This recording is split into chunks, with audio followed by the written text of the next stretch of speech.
Hi, it's Victor Morganti here from FactEngine. We're going to look at some advanced topics with Data Vault and the Boston conceptual modeling software. We're sitting in front of Boston and there's two models open in the Model Explorer. The famous Northwind database by Microsoft and a Data Vault extrapolation of that same schema for that database. So if we look at the schema for the Northwind database, and let's have a look at the property graph schema view, we can see that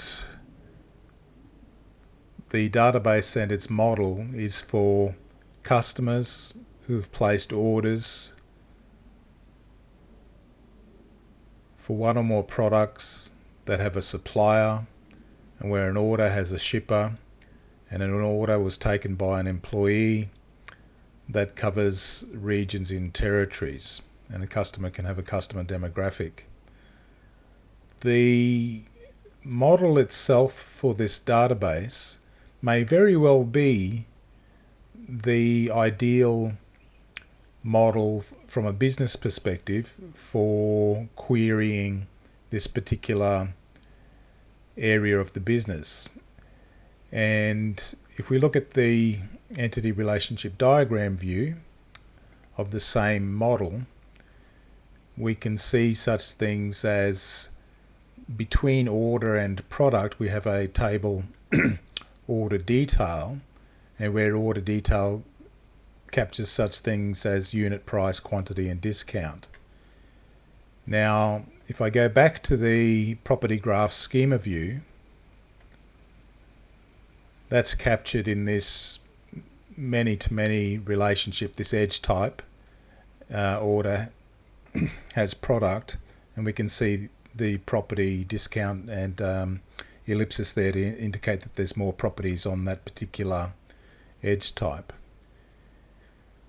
When we query the model, we can ask such things as, let me just clear that, who took the most orders in December 2017? So we're in FactEngine now,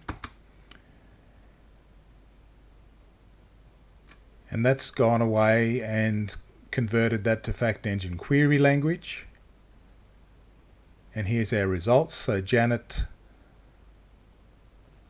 Leveling took the most orders in December 2017. She took 11 orders. And here's the SQL for that particular query. Now that particular query was very easy because the schema was pretty much a business schema to start with, and where everything makes sense from a business perspective when we're writing queries. Even when I read it in FactEngine query language, it certainly makes a lot of sense. So which employee took an order that was placed on order date month 12 for December and placed on order date year 2017, and then we're returning the first name, last name and the count, and we're grouping by those. So that's the sort of queries we want to write against the data warehouse. And if we've made the choice to have a Data Vault data warehouse, and where we look, say, at the entity relationship diagram that revolves around orders for customers in the Data Vault schema, it gets more complex. We have an orders hub and we have an order details link, and that link has a satellite that contains the unit price, quantity and discount, and where products has a hub and the details about the products are in a satellite. From a business perspective, we don't want to be querying the database along the lines of which employee, and get the details from an employee satellite.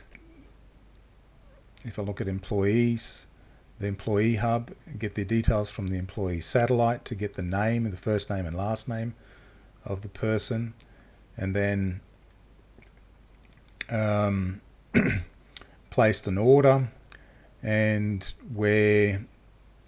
took an order, and map that through link tables, and then to get the details of the order, go to the link table and the satellite, etc.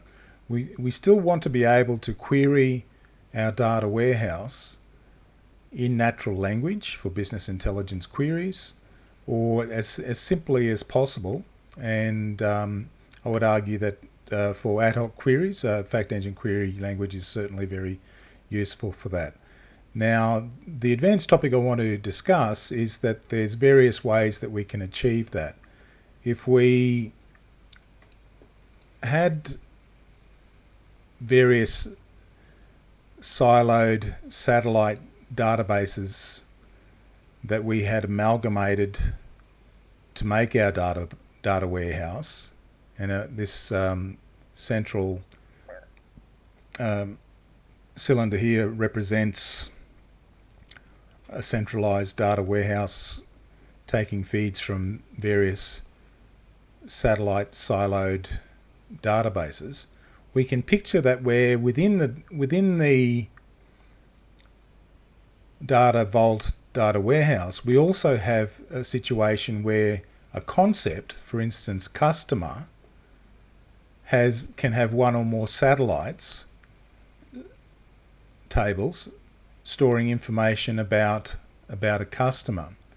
So what we want to do is have a unified view of these satellites so that we can still query the database very easily.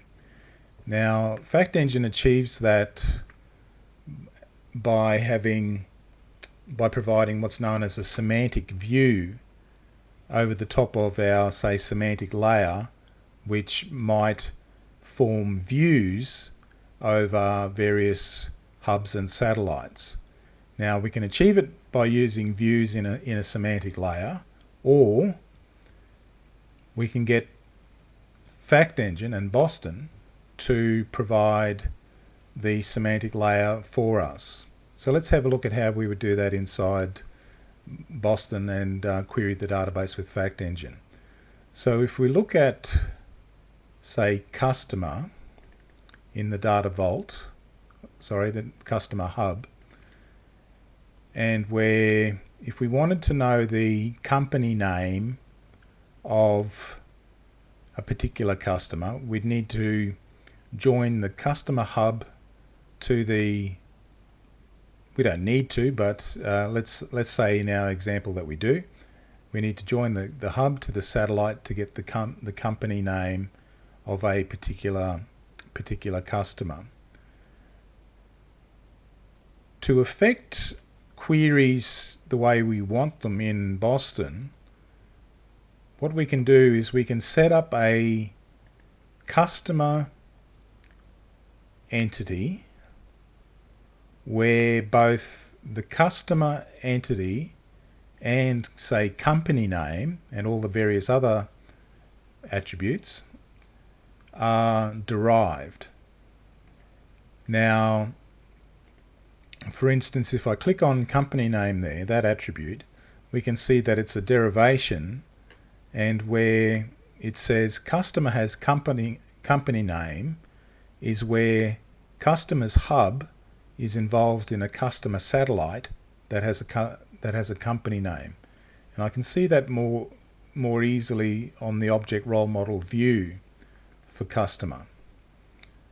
So this is the same entity type or entity within our conceptual model, customer, and we can see that it's derived. So it's a derived entity type, and we're saying customer is where customer hub has customer ID, and we're returning the customer ID. That's to form the customer entity type.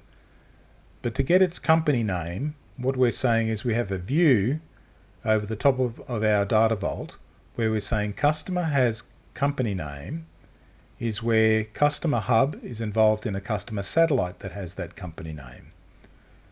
So if we go back then to FactEngine, and now I'm querying, you might be able to see this on your screen, but we're now querying the Northwind Data Vault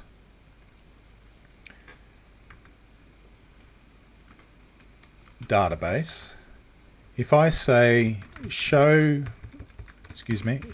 me the various company names for the various customers. Now I only have one customer in this database for this example, but let's press go on that.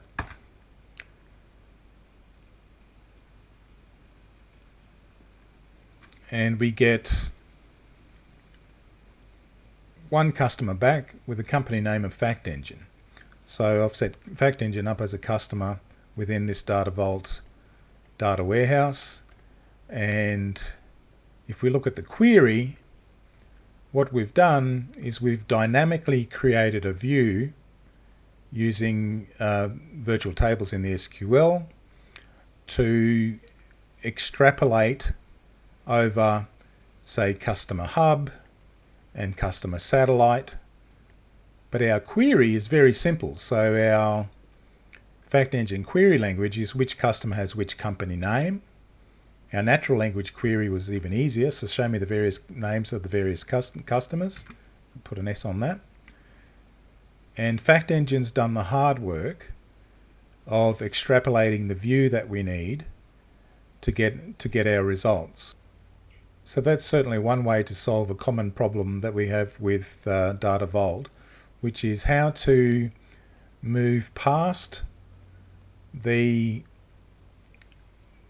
strict and terse relationships over multiple tables because of the Data Vault schema to get to a simplified schema which respects the business terms that business intelligence analysts or people using BI tools on the